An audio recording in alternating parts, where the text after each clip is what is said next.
Okay, kita nak cakap tentang offer. Dan dalam kita nak buat duit online, kita nak jual apa saja yang kita tahu untuk jadi diri sendiri dan jual apa kita tahu dan buat 4-5 angka setiap bulan, kita perlu menghasilkan offers. Cuma satu benda yang ramai orang salah faham ialah orang rasa macam kita kena buat puluhan ribuan offers, kena buat ratusan offers, kena buat banyaklah offers. Tapi sebenarnya tidak, kita cuma perlu ada beberapa offers saja. In fact, untuk kita buat 4-5 angka sebulan, satu offer sudah memadai. Cuma ada satu benda yang kita boleh buat kalau kita cuma nak hasilkan ataupun wujudkan satu offer sahaja, which is kita ubah ataupun manipulate offer tersebut.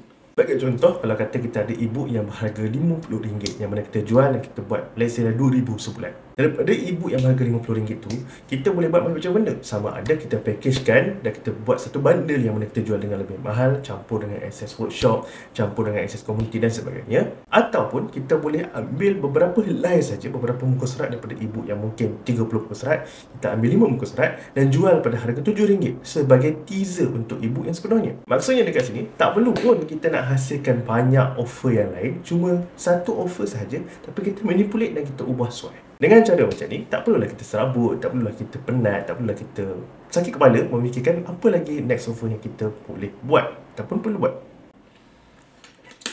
Dan bila bercakap tentang offer ni, of course kita perlu menghasilkan offer yang bagus supaya bila kita manipulate macam mana pun, dia tetap akan jadi bagus. Contoh, macam saya katakan tadi, kita ada e-book yang berharga RM50, kita jual, kita nak ambil beberapa pages dan hasilkan a lower effort punya offer yang mana kita jual pada harga lebih murah.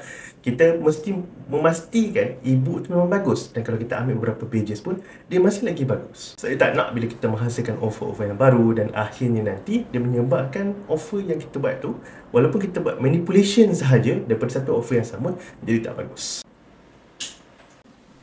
Dan tentang offer itu sendiri, of course kita perlu memastikan offer kita berada pada pricing yang betul. Salah satu cara yang mana saya suka pricing adalah akhirkan offer kita dengan 9 ataupun 7. Sebab itulah nama-nama yang dalam marketing memang sangat-sangat mudah untuk mempengaruhi orang untuk beli. Sebagai contoh, saya sendiri sekarang ini, mungkin awak tahu, mungkin tidak, saya ada paid membership yang mana orang bayar kat saya setiap bulan ataupun setiap tahun. Baru-baru ini, saya launch satu manipulation of that paid membership tersebut yang saya panggil sebagai Next Level Circle, yang mana untuk legacy members, orang-orang yang dah lama daftar pada paid membership tersebut, saya offerkan untuk boleh daftar ataupun renew pada harga yang lebih murah, dan juga create another manipulation yang mana boleh subscribe untuk 5 tahun terus untuk satu harga yang juga lebih murah. Dengan cara ini, saya tak perlu nak create offer-offer baru. Nah, mungkin awak agak confused, bukankah manipulation itu create offer baru juga? Sebenarnya tidak. Offer baru ini adalah yang mana kita create something new terus. Kita create a new product, a new digital product. Kita create something new yang memang totally different terus. Nah, kalau kita sekadar manipulate, kita ambil sana sikit ataupun kita reducekan, kita tambahkan sikit pada offer yang sedia ada, dia tidak menjadi offer yang baru lah dalam erti kata lain.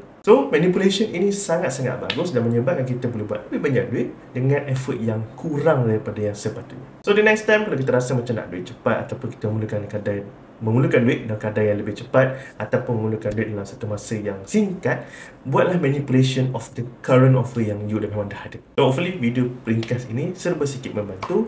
It's my effort untuk kembali kepada YouTube, dan awak tengok memang style agak different lah. Saya sangat-sangat santai dan sangat-sangat laid back kan dalam video ni. Video ni especially, video sebelum ni lebih macam tighten up kan. So this is my hope, yang mana lepas ni saya akan lebih banyak berkongsi tentang offer, traffic dan juga funnel lah. Macam mana sesiapa saja boleh jadi diri sendiri, dibayar untuk apa kita tahu, dan membina empire 4-5 angka sebulan. Kalau awak rasa video ini bermanfaat, jangan lupa untuk subscribe dan juga like video ini. Jumpalah video yang seterusnya.